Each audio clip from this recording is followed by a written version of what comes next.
And I watch people fine-tooth comb Mike Tyson's career, but give it to Usyk for beating AJ and Fury. Not question the way AJ got knocked out by Dubois, knocked out by Ruiz, and how he's been on and off on how he's been performing. No questions on Tyson Fury looking a shell of himself since Wilder. No questions on that. But you're going to question Mike Tyson, who beat 3 gold medalists, Spinks, Henry Tillman, and Tyrell Biggs? Y'all don't even know who that is. Hall of Famers like Frank Bruno, killers like Razor Ruddock, Hall of Famers like Holmes, who only lost to Spinks, but lost to him twice before he fought Tyson. Tyson said, F that. I'll beat Holmes and Spinks and become undisputed. But y'all gonna fine-tooth comb and do that, but let Usyk be greater than all of them, be in a conversation with Muhammad Ali after fighting 5 dudes? It's disgusting. You see this right here? This is a buttermilk effect.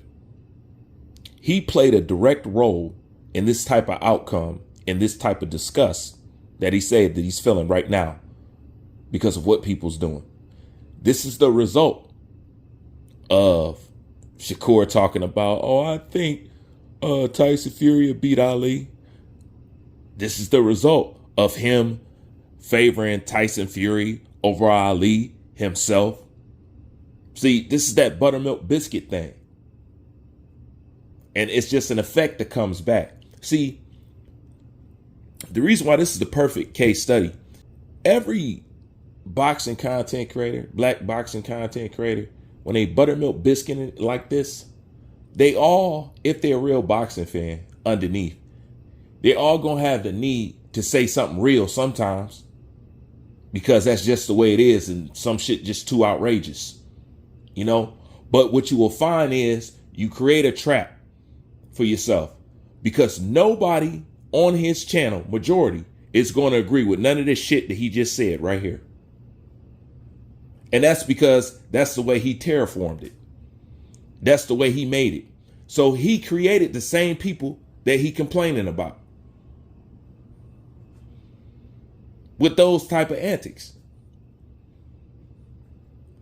And always going against the American fighter, always doing that. This is the result of it. You get this dumb shit because at the end of the day, what it obviously shows you, if you have a brain with an IQ that it exceeds a number 2 pencil, you can easily figure out what they're saying and what it's about without them directly having to say it to you.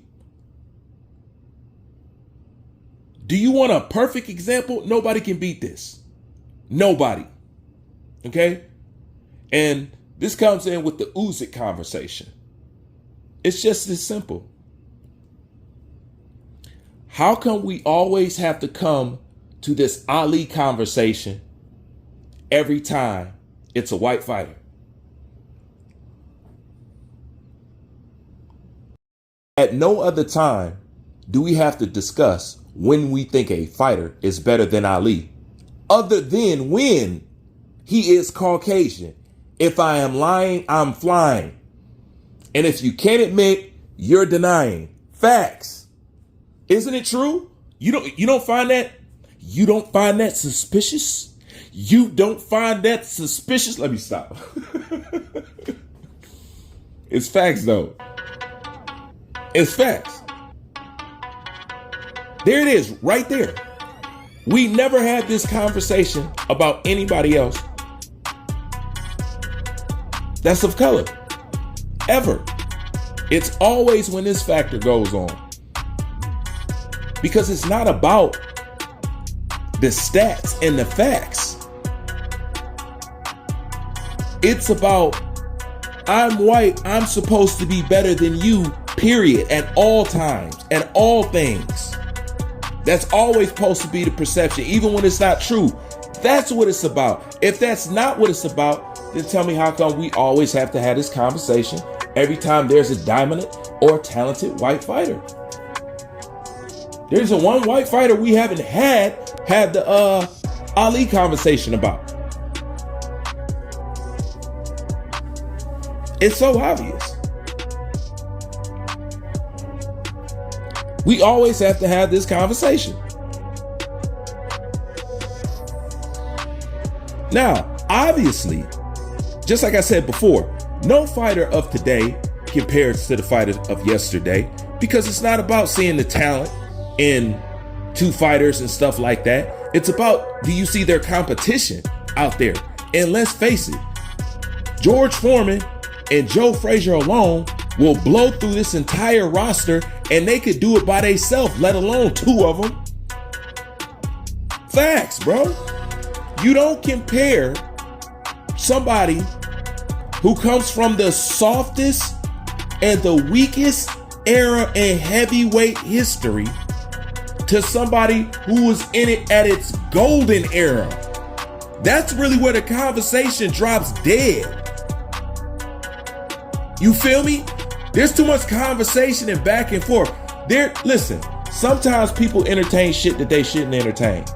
And if is Usyk better than Ali, it's not a conversation that you should entertain, because truthfully, the conversation alone is disrespectful because it never should be had. I don't know why people do it. It's kind of like when the American black culture, when black people had to defend if they created hip hop from Latinos. That I would have never gotten to that back and forth. That's the dumbest shit. That was the biggest waste of time.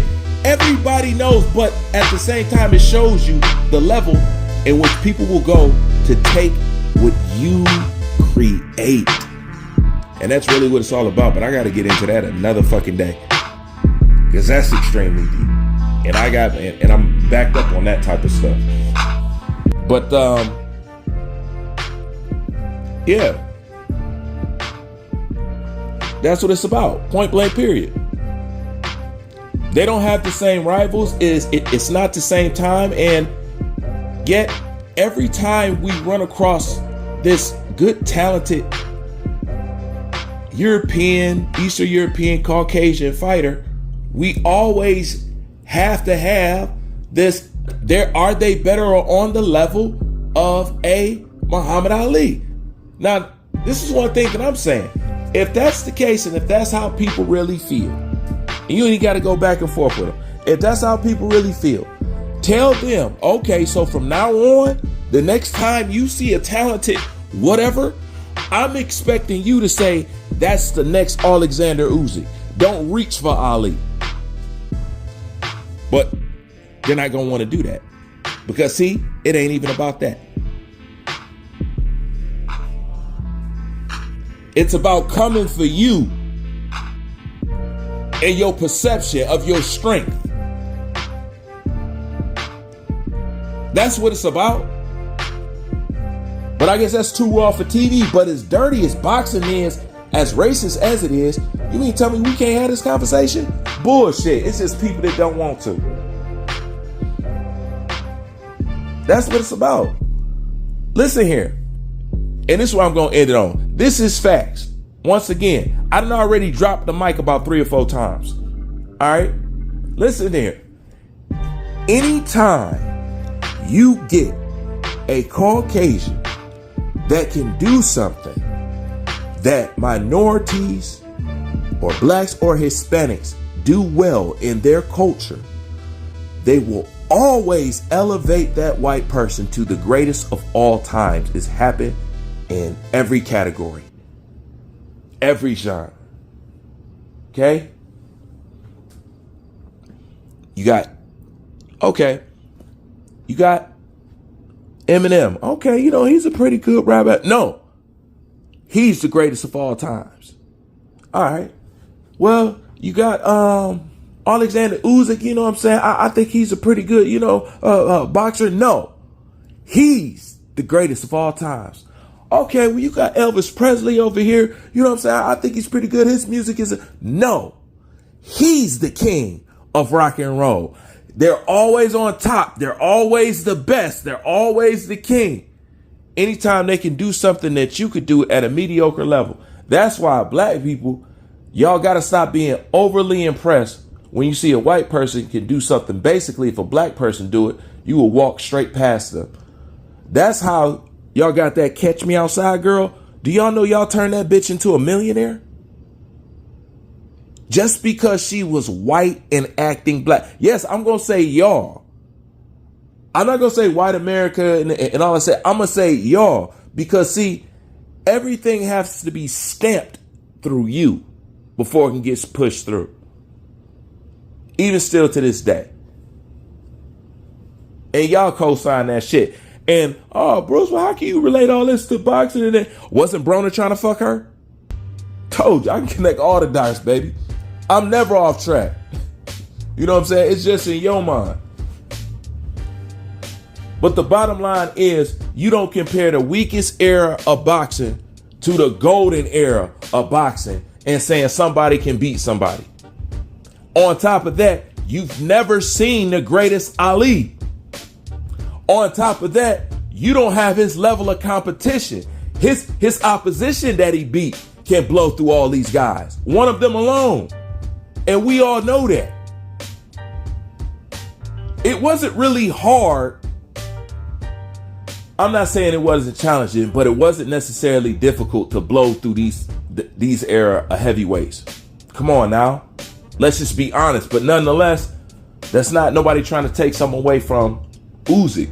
But the trick bag is, because you say something about Usyk, and because people like this have set up idiots like what you hear and what he say he's disgusted by, we have people that'll say you're not appreciating him because he's white, blah, blah, blah. And that's how we get caught up in this never-ending cycle of bullshit and can't really express ourselves and speak our mind. And one of the main reasons is this buck dancing buttermilk biscuit and shit. Because this ain't nothing but a buttermilk effect. Okay? He's telling the truth. He's being honest. That's straight logical. There's no bullshit right there. But when you build your channel off kissing ass and cooning, when you want to tell the truth, you will get no compliance from your audience. Anytime he says something real, he's at war with his subscribers. Any and every single time. But that's why he's the perfect thing to observe. Because at the same time, he show you what ignoring stuff like this, where it can take you. It shows you cooning has a reward. So it shows you how the system works. He's a studier. It shows you exactly how this system works. Straight up. Now, I'm not saying, his own animation didn't help. Of course it did. But he shows you how that shit works, man.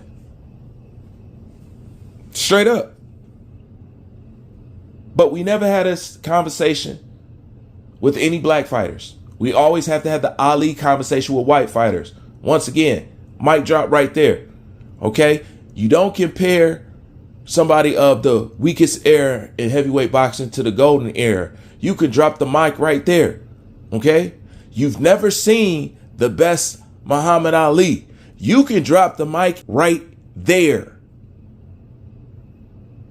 One of them alone will body this whole conversation. But all of them together makes more than a compelling argument that the whole reason why we're having this conversation is because Alexander Usyk is white. And the reason, and this is what I'm going to end it with, and if you stay this far, this is the nugget right here. And the reason why they was always pushing Lomachenko and shit and not really getting behind Usyk, because they could never weaponize Usyk like they wanted to. They could do it with Lomachenko. Lomachenko eventually fell into the racial politics. He eventually started playing that game. That's what the whole Javante and all that hand in shit bullshit was about. He eventually started playing that game. But they can't do it with Usyk. And if they can't do it with Usyk, they don't want to say nothing about it.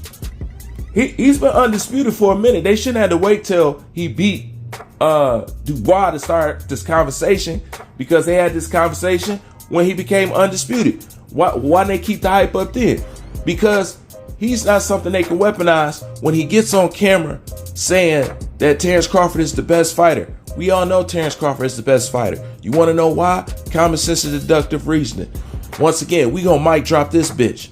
One thing you know for sure, Terence Crawford has been the pound for pound number one fighter that you can at least say for the last 10 years. You want to know why? Because Terence Crawford's name has been across from multiple people. And one thing that I noticed that didn't change. The names always changed, but Terence Crawford's, as far as argument or runners-up position for the pound for pound, has always been solidified. He's always been there. He had to go up against Loma. He had to go up against Canelo. He had to go up against Inouye. He had to go up against Tyson Fury. And now he got to go up against Usyk. But one thing's for sure, y'all always got to compare him to whoever the new guy is, whoever the current guy who did something currently, whoever just newly achieved something. But Terence Crawford's name has been there the entire time. And the whole time, he was supposed to be pound for pound number one. And the entire boxing world knows it. And the fact that his name has been there, although all those names that mainstream media says was pound for pound has changed, Terence Crawford's name has not. He's always been a runner-up to whoever else they come up with to try to say they're pound for pound number one over him. But Terence Crawford's name has always been right there. Now that's undeniable proof. It's argument proof that he should have been pound for pound number one. And this is the problem. The least argument that you could come up with is, hell, at least he should have been declared at least 1 year without debate pound for pound number one. He's never had 1 year without debate, without going up against somebody, being questioned, being pound for pound number one. But Lomachenko said it pound for pound number one for 4 years. Then Canelo Alvarez said it pound for pound number one for I think another 3 years. Then I think Tyson Fury even said it pound for pound number one for a year. You know what I'm saying? Like, come on. Like, comment, subscribe. I'm out.